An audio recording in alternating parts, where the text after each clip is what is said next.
Gold buyers, మీ కష్టాల్లో నమ్మకమైన మీ ఆత్మీయ నేస్తం.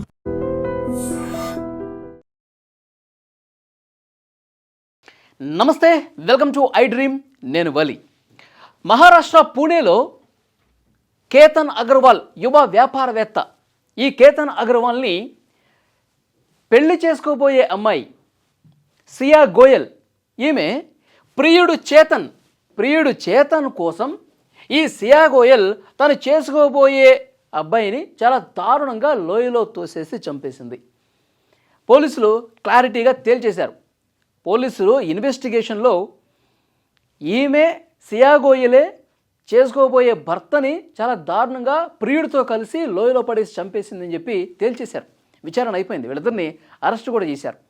అయితే అసలు ఏ విధంగా తేల్చారు, పోలీసుల ఇన్వెస్టిగేషన్ ఏ విధంగా జరిగింది? ఎందుకంటే ఈ ఘటన జరిగినప్పుడు ఈ మహానటి తెగ డ్రామాలు ఆడిందండి.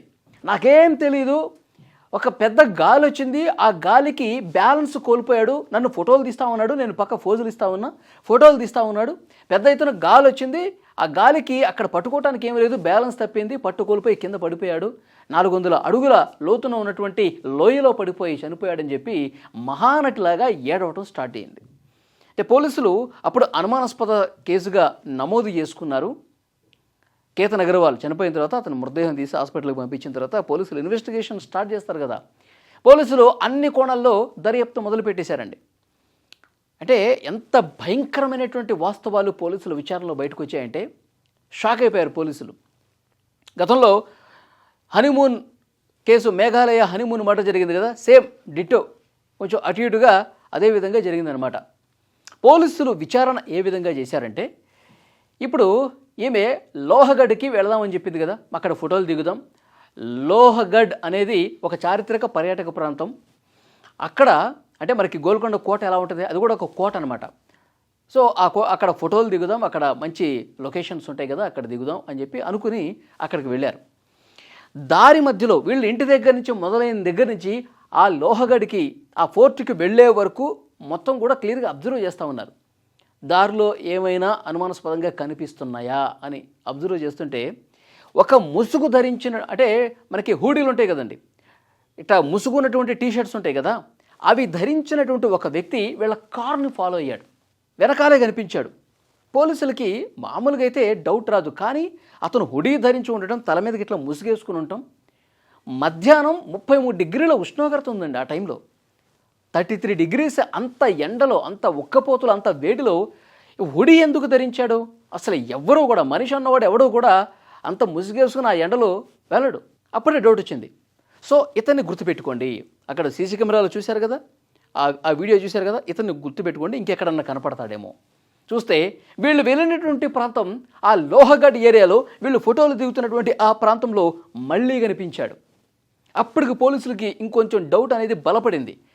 అతను వెనకాల ఉన్నటువంటి ఈ వ్యక్తి మళ్ళీ ఇక్కడికి ఎందుకు వచ్చాడు అని పోలీసులు మళ్ళీ అక్కడ ఉన్న వీడియోలను పరిశీలించడం మొదలుపెట్టారు.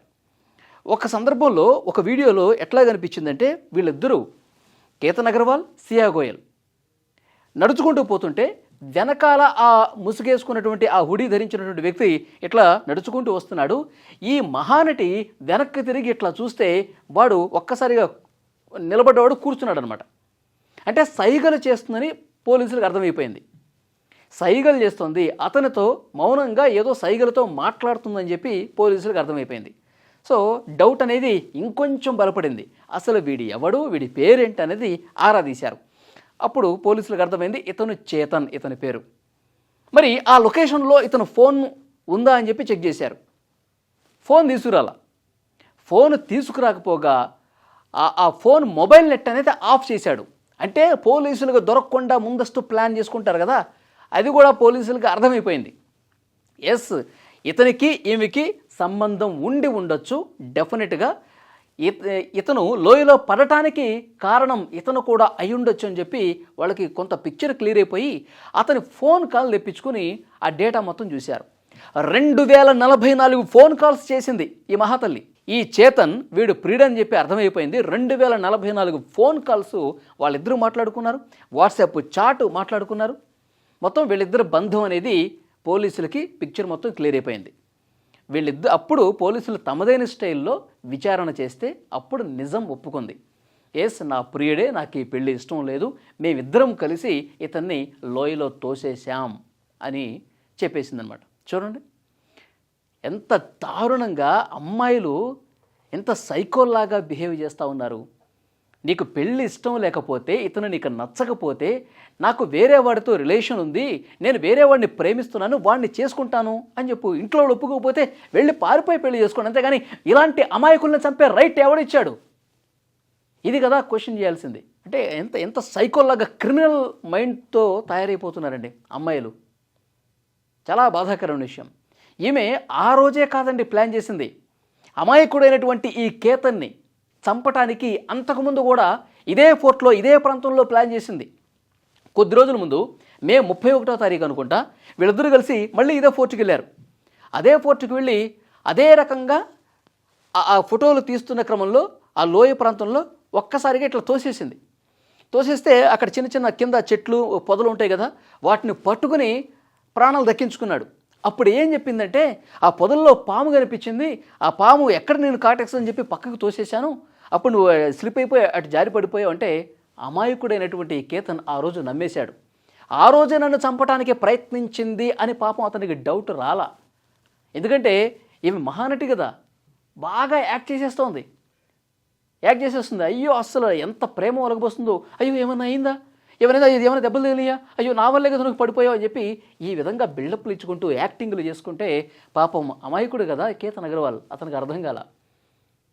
నిజంగా నా మీద ప్రేమ ఉంది, నవంబర్లో పెళ్ళవుతుంది కదా, నా బాగు కోరే నన్ను తోసేసిందని చెప్పి మే 31వ తారీఖు అనుకున్నాడు.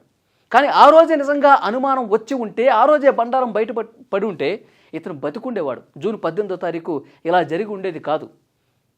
పోలీసులకు ఒక పిక్చర్ కొంత క్లియర్ అయిపోయిన తర్వాత కుటుంబ సభ్యులను విచారించడం మొదలుపెట్టారు.